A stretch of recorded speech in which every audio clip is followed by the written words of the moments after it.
mendengarkan podcast ini. Apa dasarnya kita menyatakan diri sebagai anak-anak Allah? Apa dasarnya kita menyatakan diri sebagai anak-anak Allah? Jika pertanyaan ini ditujukan kepada saudara, kira-kira apa jawaban saudara? Apa dasarnya saudara mengaku atau menyatakan diri sebagai anak-anak Allah? Biasanya jawabnya adalah telah percaya dan menerima Tuhan Yesus Kristus, menerima sebagai Tuhan dan Juru Selamat. Kita harus mempersoalkan dengan serius dan jujur apa yang dimaksud dengan percaya dan menerima Tuhan Yesus sebagai Tuhan dan Juru Selamat. Saya tidak bermaksud membuat persoalan dan menyusahkan saudara. Saya tidak bermaksud mengganggu ketenangan orang-orang Kristen yang merasa sejahtera telah menerima Yesus Kristus sebagai Tuhan dan Juru Selamat. Telah merasa sudah menerima Yesus Kristus sebagai Tuhan dan Juru Selamat, lalu mengakui atau mengaku bahwa dirinya anak-anak Allah. Dalam Injil Yohanes pasal 1 ayat 12 dan 13, kita menemukan ayat firman Tuhan yang berkenaan dengan hal ini. Mari kita periksa. Tetapi semua orang yang menerimanya diberinya kuasa supaya menjadi anak-anak Allah, yaitu mereka yang percaya dalam namanya. Orang-orang yang diperanakan bukan dari darah atau dari daging, bukan pula secara jasmani oleh keinginan seorang laki-laki, melainkan dari Allah. Yang pertama, kita harus mempersoalkan maksud kalimat menerima Dia. Dia datang kepada milik kepunyaannya, tapi milik kepunyaannya tidak mengenal Dia. Tetapi mereka yang menerimanya, apa dikatakan di situ? Menerima kuasa, exousia, atau hak, right, hak, sebagai anak-anak Allah, atau supaya menjadi anak-anak Allah, yaitu, apa ayat 13? Orang-orang yang diperanakan bukan dari darah atau dari daging, bukan pula secara jasmani oleh keinginan seorang laki-laki, melainkan dari Allah. Apa yang dimaksud dengan menerima Yesus Kristus itu? Dan apakah seseorang, dalam hal ini saudara, sungguh-sungguh telah diperanakkan oleh Allah? Bagaimana saudara tahu bahwa saudara sudah diperanakkan oleh Allah? Kata menerima di sini dalam bahasa aslinya elabon, dari akar kata lambano, accept, yang diterjemahkan menerima. Kalau pasangan di depan pendeta berkata bahwa ia menerima pasangannya sebagai suami atau istri, mengertikah mereka arti menerima di situ? Aku menerima engkau sebagai suami. Ini hal sederhana saja. Bukan hal yang pelik, bukan masalah yang rumit atau bukan hal yang complicated. Mengertikah pasangan itu menerima sebagai suami, menerima sebagai istri? Harus jujur diakui, kadang perlu waktu untuk sungguh menerima pasangannya sebagai suami atau istri yang ideal menurut Tuhan. Oleh sebab itu, sebelum pemberkatan nikah perlu katekisasi. Tetapi katekisasi 3-4 bulan apakah cukup bisa menjawab apa suami itu, apa istri itu? Suami yang baik itu bagaimana? Istri yang baik itu bagaimana? Menjadi suami yang baik itu bagaimana? Menjadi istri yang baik itu bagaimana? Mengertikah arti menerima di sini? Kita sudah terjebak dengan rumusan-rumusan teologis yang sangat disimplifikasi atau disederhanakan. Di beberapa komunitas Kristen tertentu, asal sudah dengan mulutnya mengaku Yesus Kristus sebagai Tuhan, pada waktu kebaktian kebangunan rohani, atau disuruh mengucapkan, aku menerima engkau sebagai Tuhan dan Juru Selamat, maka berarti dia sudah menerima Yesus. Dan tidak jarang seorang pembina, seorang mentor, seorang pendeta berkata, kamu sudah dilahirkan baru. Saudara, kadang perlu waktu untuk sungguh menerima sebagai pasangan yang ideal menurut Tuhan. Bagaimana kalau kita berkata, aku menerima engkau, Yesus sebagai Tuhan? Ngerti enggak sebagai Tuhan itu bagaimana? Menerima dia sebagai Juru Selamat itu bagaimana? Juru Selamat apa? Maksud Tuhan menurutmu itu apa? Bisa enggak kita belajar 1 bulan mengerti arti Tuhan untuk Yesus? Mengertikah? Cukupkah dengan waktu 1 bulan orang memahami kata Juru Selamat? Terhadap manusia lain seseorang bisa menipu, tetapi di hadapan Tuhan tentu tidak. Jadi kalau seorang pendeta tanya, kamu bersedia menerima dia sebagai istrimu? Yes, I do. Ya, saya bersedia. Dia bisa nipu pendeta loh. Tapi ini urusannya antar manusia, walaupun tentu di situ Tuhan sebagai saksi. Dan Tuhan yang empunya kehidupan yang berat dan berkuasa memberkati pernikahan. Kalau si pria itu sebenarnya tidak sungguh-sungguh mau menerima dia sebagai istri, konsep istri bagi dia itu dalam tanda kutip pembantu. Kalau bagi si perempuan, suami itu sapi perahan, itu bisa. Sebutannya suami, tapi interpretasi dia, pengertian dia itu sapi perahan. Bukan tidak mungkin istri, tapi objek pemuasan semata-mata. Pemuasan nafsu jasmani maupun kesenangan-kesenangan hidup di mana wanita melayaninya. Bukankah begitu orang-orang yang tidak mengenal kebenaran? Yang kadang-kadang istri dianggap nilainya tidak lebih dari harta kekayaan yang dimilikinya. Oke, dia bisa menipu manusia. Tetapi apakah orang bisa menipu Tuhan? Begitu mudahnya seorang mentor, pembina rohani, atau pendeta berkata, kamu sudah selamat, kamu sudah menerima Tuhan Yesus. Itu kesalahan kita bertahun-tahun. Saya sudah katakan tadi, saya tidak bermaksud mau mengganggu saudara. Ketenangan saudara yang merasa sudah menerima Yesus sebagai Tuhan. Tetapi kalau saudara mau rendah hati, coba dipertimbangkan lagi. Apakah saudara sudah menerima dia sebagai Tuhan? Sudah. Tuhan itu apa?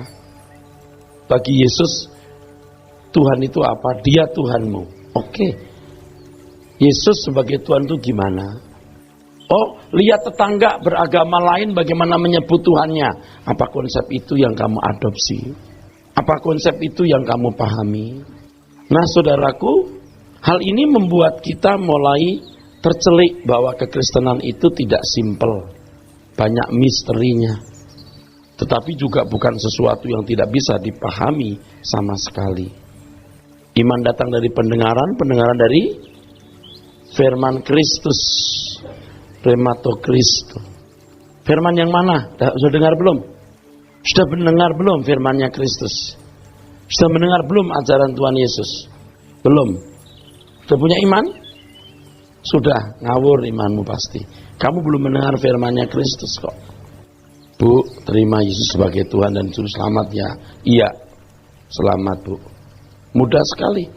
Kalau dia selamat, saya katakan bukan tidak, belum tentu. Belum tentu. Itulah sebabnya sungguh suatu misteri apakah seseorang sudah benar-benar lahir baru atau belum. Dan saya harus mengatakan dengan satu perasaan yang berat, justru yang paling merusak ini orang-orang yang merasa telah belajar dogmatika.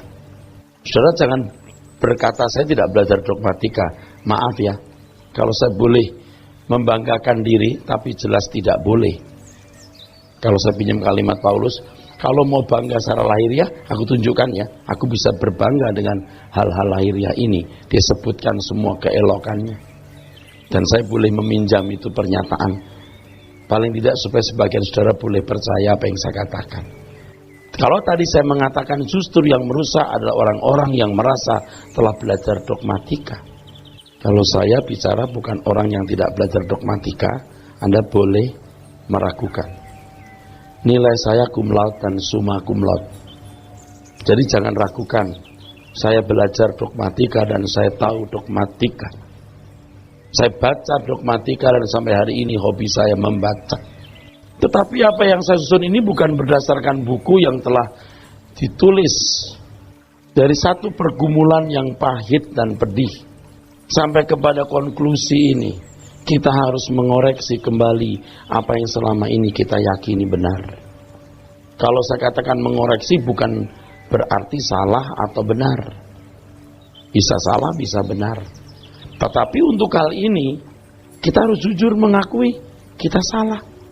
Begitu mudah kita berkata, dia sudah menerima Yesus sebagai Tuhan. Maksudnya menerima Yesus sebagai Tuhan itu apa? Ya sebut dia Tuhan. Maksudnya Tuhan bagi Yesus itu yang gimana? Apakah hasil pengamatanmu terhadap agama-agama pada umumnya yang memanggil Allahnya Tuhan? Coba bagaimana mereka memperlakukan Tuhannya? Nah, faktanya kita lihat banyak orang Kristen memperlakukan Tuhan Yesus seperti orang kafir memperlakukan Tuhannya. Faktanya loh. Dan itu memang yang laris. Tapi kalau mau memperlakukan Yesus sebagai Tuhan yang benar, ya belajar Alkitab. Serigala punya liang, burung punya sarang, anak manusia tidak punya tempat meletakkan kepalanya. Mereka takut. Itu Tuhan Yesus begitu. Sekarang kan yang laku Allah itu baik. Ya baik dong. Tapi baiknya gimana? Apa baiknya seperti yang kamu lihat Allah-Allah agama lain memperlakukan umatnya sesuai dengan konsep yang kamu lihat atas mereka, kamu adopsi? Itu setan. Setan yang kasih gulali. Kalau Tuhan kasih vitamin. Tuhan kasih jamu. Kenyataannya banyak orang memperlakukan Tuhan semesta alam, Allah Bapa di surga, seperti umat agama-agama pada umumnya memperlakukan Allahnya. Faktanya begitu kan? Loh, faktanya begitu kan? Ya, kalau Anda belum tahu pasti Anda belum belajar banyak. Ini kan kesesatan dan penyesatan. Tetapi karena sudah begitu biasa demikian, maka itu dianggap benar. Dianggap benar sudah. Kembali kepada pertanyaan tadi. Apa dasarnya saudara mengaku anak Allah? Apa dasarnya saudara mengaku anak Allah? Itu pertanyaan mestinya tidak patut dikemukakan. Karena kita sudah berjalan sekian lama mengaku anak Allah, kok baru ditanyain sekarang. Nah kalau kita mau selamat ya kita mesti koreksi. Saudara berkata, ya karena saya menerima dia sebagai Tuhan dan Juru Selamat. Maksudnya apa? Menerima dia sebagai Tuhan dan Juru Selamat. Yesus itu Tuhan, ya. Maksudnya Tuhan yang bagaimana? Juru Selamat yang bagaimana? Iman datang dari pendengaran, pendengaran dari Rhemato Kristus, firman Kristus. Sudah membaca firman Kristus? Berapa ayat? Berapa pasal? Berapa banyak yang kamu pahami? Saya sih belum tahu, belum punya iman. Jangan aku punya iman. Imanmu pasti iman salah itu. Iman palsu. Lalu kalau saya sebagai pendeta berkata, nggak apa-apa dah, yang penting punya iman ya. Udah punya kan? Udah punya. Jahat saya. Kalau saya berkata, yang penting sudah punya iman kan? Udah, ayo kita nyanyi memuji Tuhan, kita menyembah, kita mengagungkan Dia. Yuk kita bangun gereja, yuk kita bawa orang lain jadi Kristen. Itu namanya memenangkan jiwa. Sedangkan yang di gereja itu sendiri belum tentu sudah selamat. Yang di gereja itu sendiri belum tentu sudah selamat.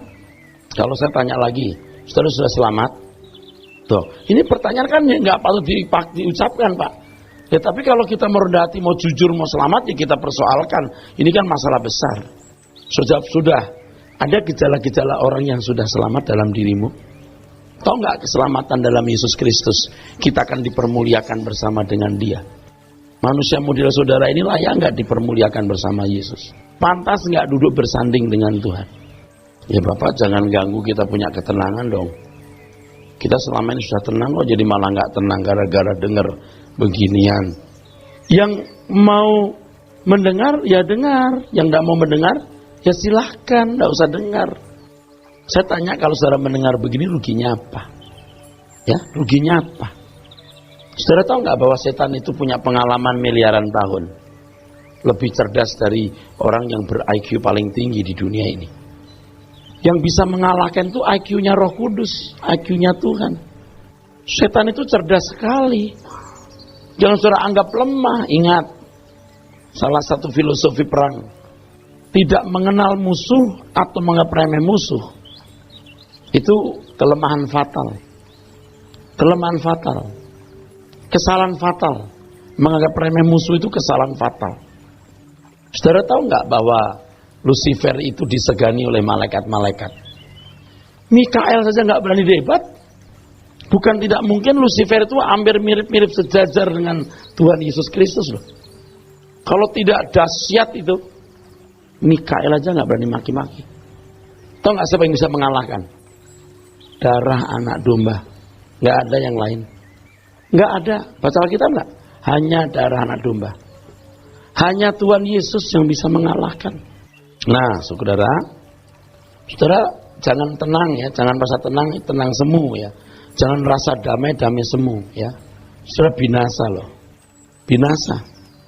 Kok membuat simpel atau mensimplifikasi kebenaran atau keselamatan itu? Makanya kita kan sekarang sering stres kalau lihat orang Kristen kok lebih bobrok dari orang beragama lain. Kenapa bisa begitu? Apa unggulnya Kristen kita? Seorang pria bisa menipu pasangannya berkata, aku menerima engkau sebagai istriku. Kalau istrinya bilang, lu tau gak istri itu artinya apa? Ya, teman tidur. Itu doang. Ya kalau aku pengen bikin teh manis dia bikinin gitu ya. Terus apa lagi? Kalau dia tidak memahami apa itu istri, dia menyengsarakan tuh istri. Sebaliknya, aku menerima engkau sebagai suami. Nah, suami itu artinya sapi perahan menurut dia. Menerima Yesus sebagai Tuhan itu artinya apa? Itulah sebabnya sungguh suatu misteri, apakah seseorang sudah benar-benar lahir baru atau belum.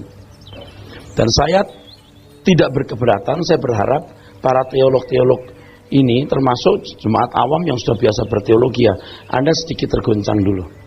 Supaya belajar dari nol lagi dan membenahi apa yang selama ini sudah anggap sudah rapi, ternyata tidak. Ternyata belum. Itu telah saya lakukan. Lahir baru sebenarnya sama dengan menerima kuasa sebagai anak-anak Allah. Yohanes 1:13 tadi itu diperanakkan. Itu kelahiran baru. Orang-orang yang diperanakan bukan dari darah atau dari daging, bukan pula secara jasmani oleh keinginan seorang laki-laki, melainkan dari Allah. Gimana kejadian itu? Diperanakkan oleh Allah. Gimana kejadian itu? Menggelitik, saudara. Dan kita harus terus menggali. Kalau pakai bahasa yang sekarang ini muncul atau kata yang muncul saya pinjam adalah ngebor. Kita bor. Kalau dalam 2 Korintus 5:17 coba dibaca. Jadi siapa yang ada di dalam Kristus, ia adalah ciptaan baru. Yang lama sudah berlalu, sesungguhnya yang baru sudah datang. Yang baru sudah datang. Apanya yang baru? Di dalam Kristus. Maksudnya di dalam Kristus itu apa? Di dalam gereja, di dalam kebaktian, menjadi orang Kristen. Saudara sekalian, selama ini kan kalau kita mendengar orang khutbah atau yang juga kita ucapkan, mari kita hidup baru dalam Tuhan. Artinya apa? Artinya ke gereja. Gitu kan? Kenyataannya ada nggak orang ke gereja 2 tahun hidupnya nggak menjadi berkat? 5 tahun? Ada nggak orang 10 tahun ke gereja tapi tidak menunjukkan kehidupan Kristen yang baik? 30 tahun? 40 tahun? Banyak. Lalu gimana? Di mana letak salahnya? Ayo, di mana letak kelirunya kalau begitu? Saudara pernah lihat orang yang ngaku hidup baru, ternyata bisa pindah lagi ke agama lain? Betul? Dari agama A masuk Kristen, pindah lagi ke agama A. waktu dia bersaksi itu yakin semua orang dia telah hidup baru. Atau orang Kristen yang ngaku sudah hidup baru, jadi guru sekolah minggu, akhirnya menikah dengan agama lain. Ya itu kan sudah kita buktikan. Itu mah lain Pak. Gimana lainnya? Oke, yang lain yang mana? Selain dia itu siapa, saya mau nanya? Saudara sadar nggak bahwa ada orang yang sudah puluhan tahun menjadi Kristen wasting time? Sepertinya sia-sia.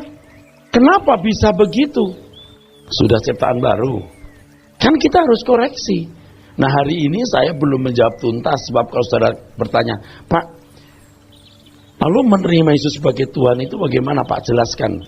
Ya, menjelaskan Yesus sebagai Tuhan, Anda perlu waktu mungkin 20 tahun, 30 tahun, 5 tahun, 2 tahun, sampai titik di mana saudara paling tidak memiliki iman yang benar menurut Tuhan.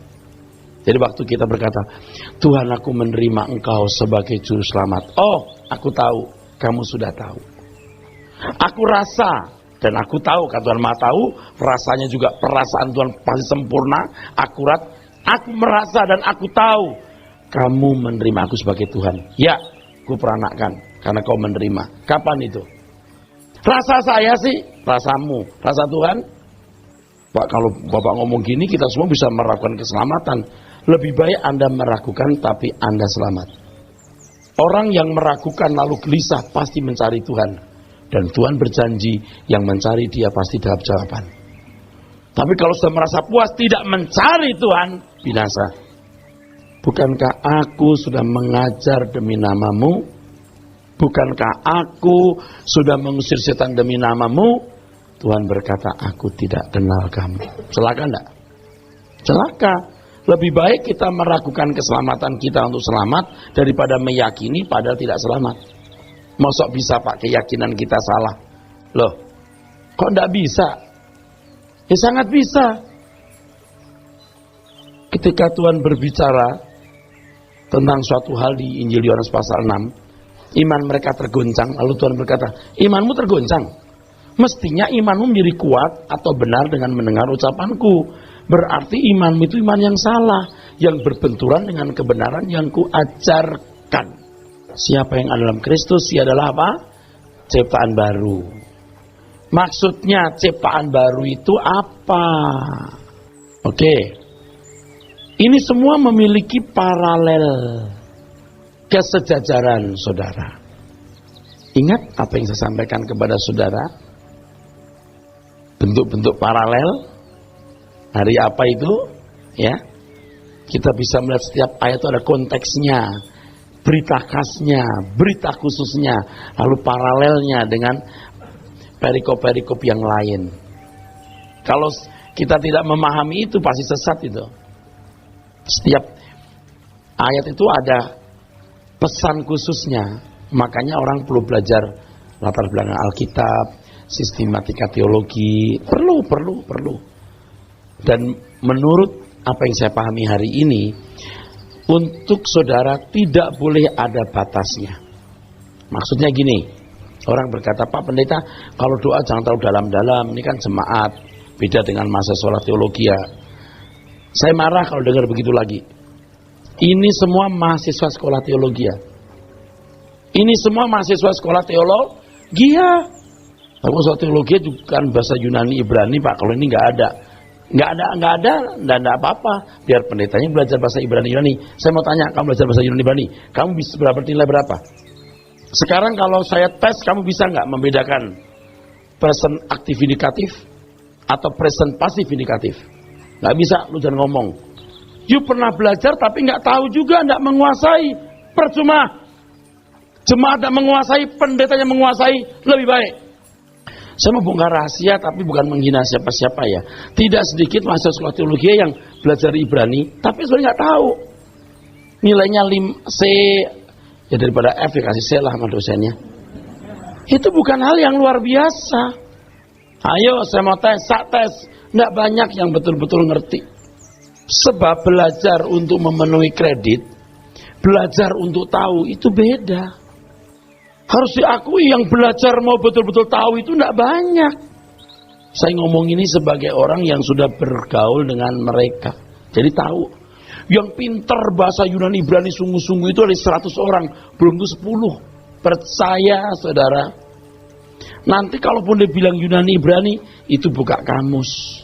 Maksud tanya Peres pinter nggak? Ya saya pernah jadi guru bahasa Yunani, jadi lumayan aja.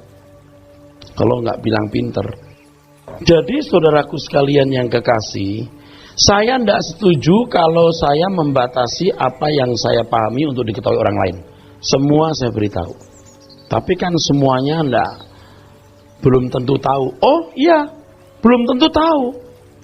Saya bicara lebih sederhana dari ini pun juga belum tentu semua tahu. Lebih turun lagi belum tentu semua tahu. Lebih baik saya ambil segmen ini. Yang tidak tahu memang kau bagian tidak tahu. Ini sudah saatnya orang harus mengerti Alkitab dengan benar. Siapa tahu tahun 2012 betul-betul kiamat. Peres percaya itu kagak sama sekali. Kalaupun kiamat itu hari yang kita nantikan. Bukan hari bencana. Bukan horrible. Itu hari yang kita nantikan saudara. Kok orang jadi pada takut? Justru kita tidak takut, kita menyukai hari itu. Jadi kalau saudara tidak menantikan hari itu, saudara pasti bukan anak Tuhan. Anak setan yang menunggu dihukum. Kalau anak Tuhan itu menunggu dimuliakan. Waduh Pak, takut Pak mau kiamat. Loh, kalau anak Tuhan itu menunggu hari akhir zaman, hari kiamat itu, pakai bahasa umum ya. Kita ketemu Tuhan Yesus, dimuliakan.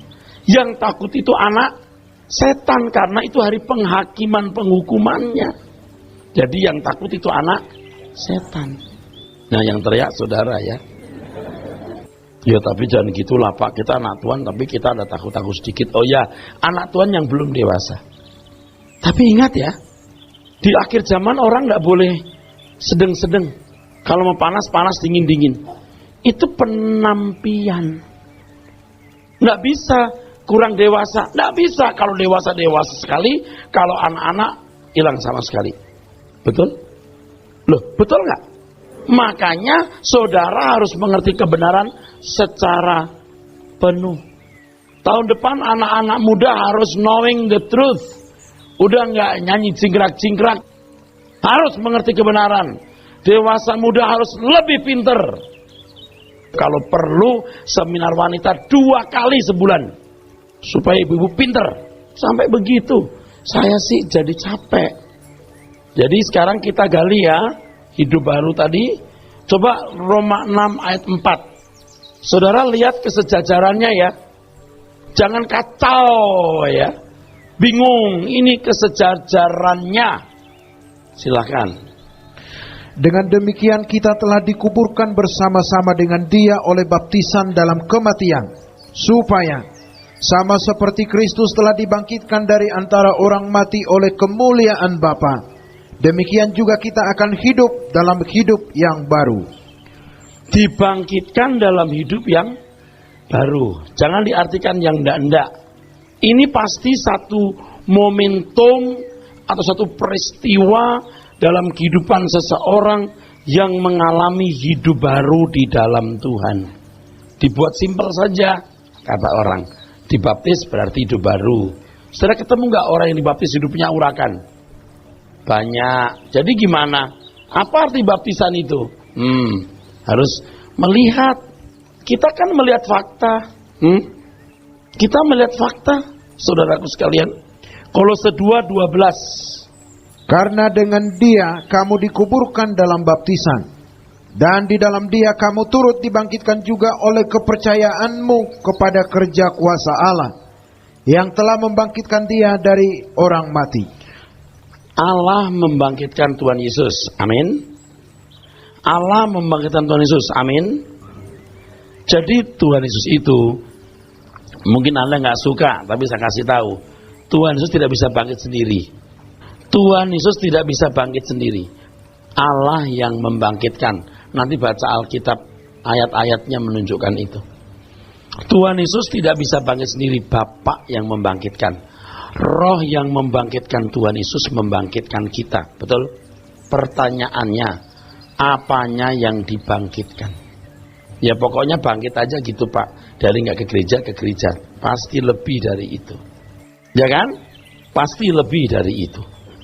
Kolose 3 ayat 1. Karena itu, kalau kamu dibangkitkan bersama dengan Kristus, carilah perkara yang di atas, di mana Kristus ada, duduk di sebelah kanan Allah. Nah, oke. Pertanyaannya, saudara sudah dibangkitkan bersama dengan Kristus? Aminnya amin sudah atau amin belum? Saudara, apanya yang dibangkitkan? Coba. Saya khawatir Anda tidak mendengar khotbah saya beberapa minggu belakangan ini, saudara tidak ikuti. Tapi saya akan mengulangi yang penting. Tuhan membangkitkan roh yang ditaruh di dalam diri kita. Nanti kita akan baca ya, banyak perikopnya itu. Roh Allah dan rohmu gitu. Aduh, dahsyat itu ayat firman Tuhan kalau sudah tersingkap. Seandainya Tuhan tidak mengembuskan nafas ke lubang hidung manusia hidup enggak? Karena sudah mendengar khotbah saya, jawabnya benar. Dulu jawabnya enggak. Kenapa bisa enggak? Sebab binatang tanpa dihembus nafas hidup, bernyawa. Bahkan di kitab Kejadian 1:2-24 itu makhluk yang hidup. Apa bedanya makhluk hidup untuk manusia dan makhluk hidup untuk binatang? Apa bedanya? Kalau dalam pengkhotbah itu ya dikatakan sia-sia hidup, toh manusia kayak binatang kembali ke tanah juga. Ya, memang manusia itu bahan-bahan dasarnya seperti binatang. Metabolismenya pun juga tidak jauh dari binatang. Maka percobaan-percobaan sering menggunakan binatang. Apakah manusia bisa hidup di ruang angkasa? Monyet dulu disuruh naik, ya kan? Begitu monyet pulang masih manusia kan naik. Apa akibat obat ini? Tikus disuntik. Wah, jadi gemuk. Kalau begini obat ini bisa menggemukkan. Disuntiklah manusia. Saya memperhatikan kalimat ular, binatang yang lebih cerdik. Kalau kita bilang ini setan, bukan tidak mungkin memang ular itu dari dulunya cerdik. Iblis pakai ular. Bisa, bukan tidak mungkin. Sebab binatang-binatang pun punya kecerdasan. Ikan dolphin bisa menyelamatkan manusia dengan cara-cara yang luar biasa seperti berakal, melindungi gitu dari ikan hiu. Kok bisa ya? Ikan salmon bisa balik ke tempat di mana dia pernah ditetaskan. Banyak keajaiban-keajaiban. Binatang pun punya rasio dalam batas tertentu. Tapi punya roh enggak, Pak? Dulu ditanya begitu, jawaban saya akal-akalan dong. Kita kan sekolah teologi, masa nggak bisa jawab. Roh itu apa sih, Pak? Kita jawab unsur kehidupan. Wah, kalau begitu binatang itu punya roh, Pak? Iya, punya enggak ya? Jawabnya akal-akalan. Punya, tapi kualitasnya beda. Nah, jadi kalau mati udah lupa aja gitu. Sekarang saya jawab, binatang enggak punya roh, tapi punya nyawa, bisa hidup. Jadi manusia seandainya tidak dihembus nafas dari Allah, apa? Hidup. Tapi monyet cantik dan simpan seganteng. Jangan saudara terlalu meremehkan loh. Seandainya manusia tidak jatuh dalam dosa, anggaplah tidak ada dosa. Simpan semonyet ganteng dan cantik ini pun juga luar biasa. Luar biasa juga dalam kadarnya. Dan kalau Allah mengembuskan nafas, pertanyaannya, apa fungsinya? Itu problemnya. Saya jawab lagi, supaya saudara yang tidak mendengar khotbah saya sebelumnya tahu. Roh yang dari Allah itu fungsinya memampukan manusia bertindak seperti Allah, melakukan seluruh kehendaknya. Pikiran perasaan Allah dia pahami, kehendaknya dia lakukan sempurna. Itu yang penting, saudara. Roh dari Allah itu dihembuskan supaya roh dari Allah ini mendominasi kehidupan. Saya ingatkan ya, tidak ada roh dalam alam semesta dunia dan dimanapun yang bukan berasal dari Allah Bapa.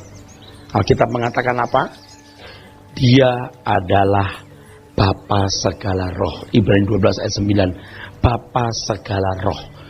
Jadi Tuhan Yesus sendiri berkata apa? Aku datang dari Bapa. Maksudnya bisa diutus dari Bapa dan memang dia datang dari Bapa. Malaikat-malaikat, roh-roh yang melayani manusia, ya dari Allah, bukan roh dari mana-mana. Termasuk Lucifer yang tadinya makhluk surgawi. Dan ternyata manusia pun mendapat bagian roh dari Allah. Nah, di sini kita tertumbuk dengan pernyataan anak-anak Allah dan anak-anak manusia. Di Kejadian pasal 6. Dulu saya agak ragu-ragu ini manusia atau bukan. Saya sering jawab mungkin malaikat kali. Tapi Paulus dalam suratnya mengatakan bahwa dari seorang manusia lahir, dari satu manusia lahir anak cucu. Berarti nggak ada benih lain, betul? Loh, kok nggak ada amin ya? Jadi kalau orang mengatakan itu malaikat-malaikat, tidak, salah itu keliru pasti. Karena dalam tulisan Paulus ada beberapa ayat, 2 yang saya tahu, bahwa dari satu keturunan lahir semua umat. Mengerti itu? Iya, dari Adam. Ada Adam pertama, Adam kedua. Oke, nanti kita bahas. Dan adalah lemah kalau itu dikatakan sebagai malaikat lemah. Tapi disebut anak Allah gimana? Begini saudara. Semua, ini kuncinya. Sekarang saya bicara kuncinya. Ini klimaks khotbah saya di sini sebenarnya. Di sini, dengar ini. Dari tadi saya ngomong tuh mau klimaksnya mau di sini. Begini. Semua makhluk yang memiliki roh dari Allah itu anak Allah. Semua makhluk yang memiliki roh dari Allah itu anak Allah. Kecuali Lucifer dan malaikat yang memberontak. Tidak disebut anak Allah lagi. Kok begitu Pak? Begini. Ketika manusia jatuh dalam dosa, roh yang mestinya mendominasi, menguasai manusia memang jadi lemah.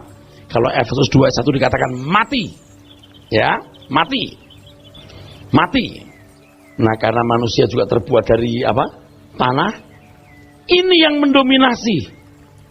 Kamu akan tahu apa yang baik dan jahat seperti Allah, kata ular. Benar juga kata ular itu. Kenapa? Manusia tahu apa yang baik dan jahat seperti Allah. Bedanya kalau Allah tahu apa yang baik dan jahat tapi tidak berbuat yang jahat, tapi manusia justru berbuat jahat. Kamu tidak akan mati, benar tidak akan mati. Yang diharapkan iblis tidak akan mati seperti iblis. Maka Tuhan menyimpan pohon kehidupan supaya jangan dimakan dan mereka tidak mati. Sebab kalau mereka makan tak ada kesempatan lagi dibenahi. Tapi kalau sudah dibenahi baru boleh makan pohon kehidupan. Siapa yang menang? Aku berikan buah kehidupan. Jadi setelah menang baru boleh makan itu. Jangan masih berantakan makan. Tidak ada perbaikan. Mungkin setan dulu makan buah kehidupan. Mungkin. Masa Pak? Ya terserah mau percaya mau tidak kan. Saya bilang mungkin. Jadi yang disebut anak-anak Allah itu orang yang memiliki roh dari Allah dan melakukan kehendak Allah. Nanti kita lihat kitab Roma loh. Ntar saya buktikan. Ketika manusia itu dalam dosa, saya sudah beritahu tadi, roh manusia jadi lemah atau mati, kedagingan yang menguasai. Tetapi ingat, manusia-manusia pertama itu masih nurut-nurut, kecuali keturunan Kain. Anda tahu kenapa dikasih tanda Kain? Supaya jangan ada yang membunuh. Siapa yang bunuh? Kan waktu itu anak-anak bisa ratusan jumlahnya. Karena umur ambil 1969 yang paling tua.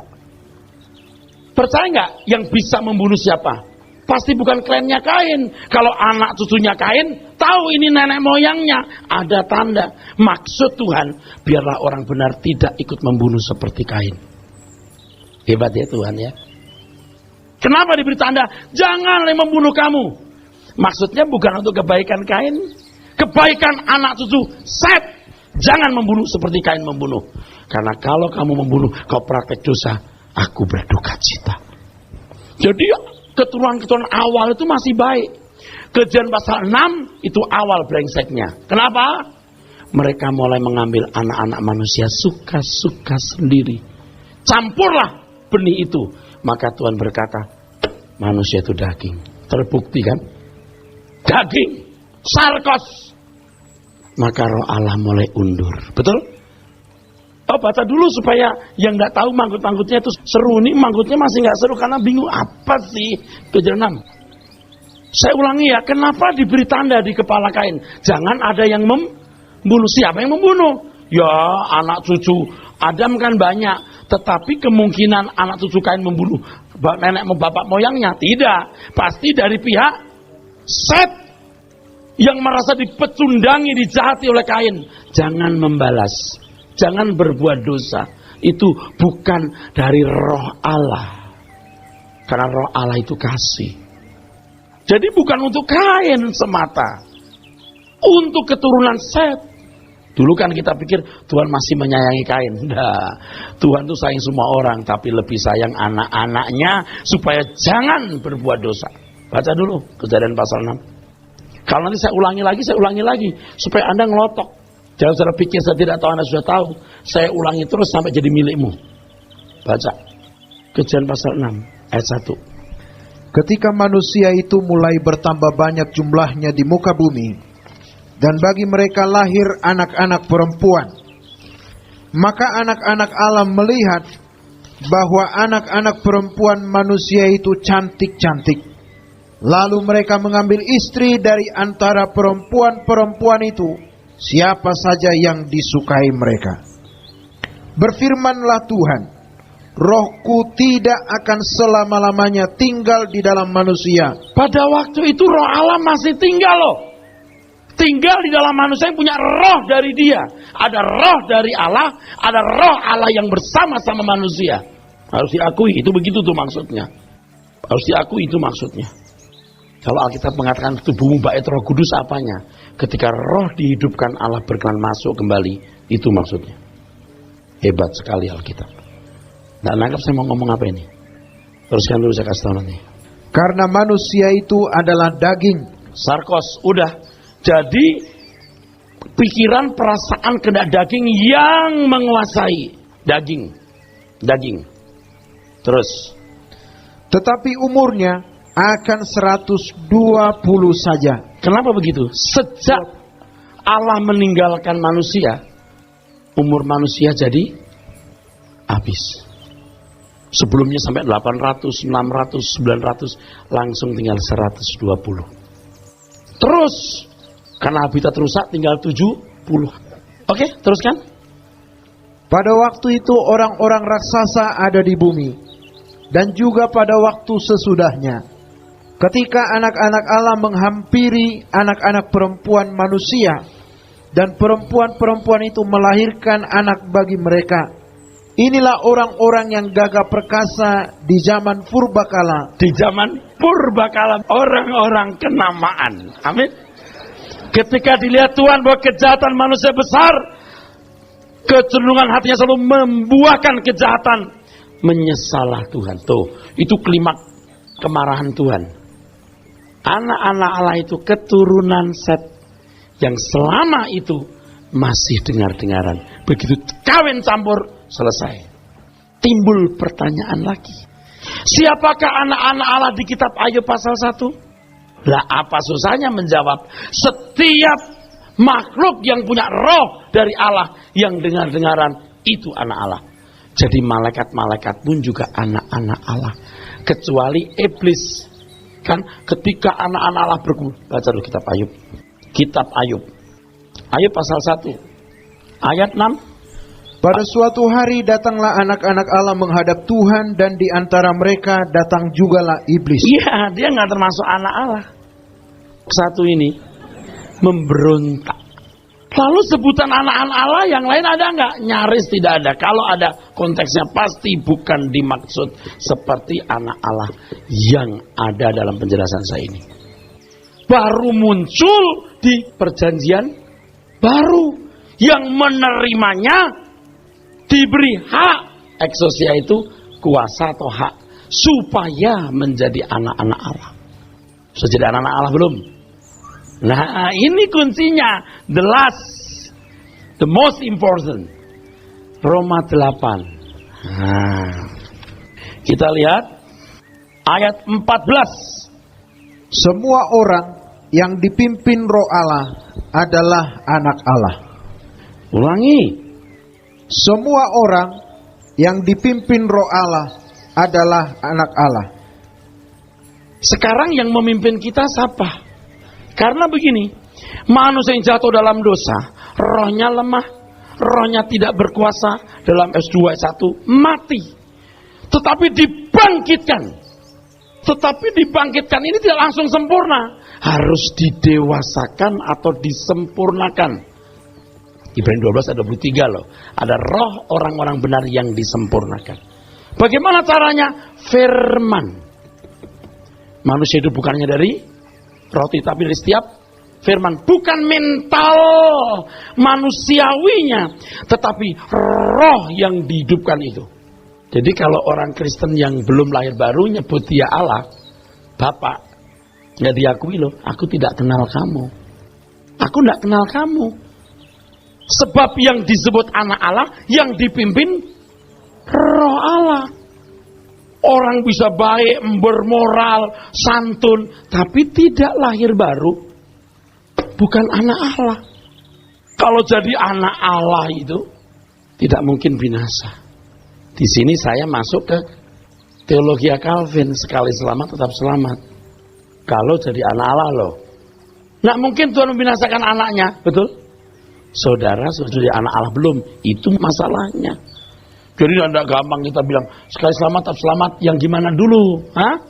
Udah selamat belum dia? Enak. Di sini harus dijelaskan.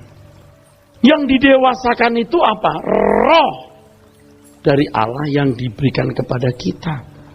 Nah, coba renungkan Tuhan Yesus kenapa mengalami proses pendewasaan. Apanya yang didewasakan? Mentalnya. Tidak usah manusia. Singa saja kalau dididik jadi baik, manusia didik juga jadi baik. Tetapi kata Roma 8 ayat 8 mengatakan apa? Orang yang hidup dalam daging tidak mungkin berkenan kepada Allah. Amin.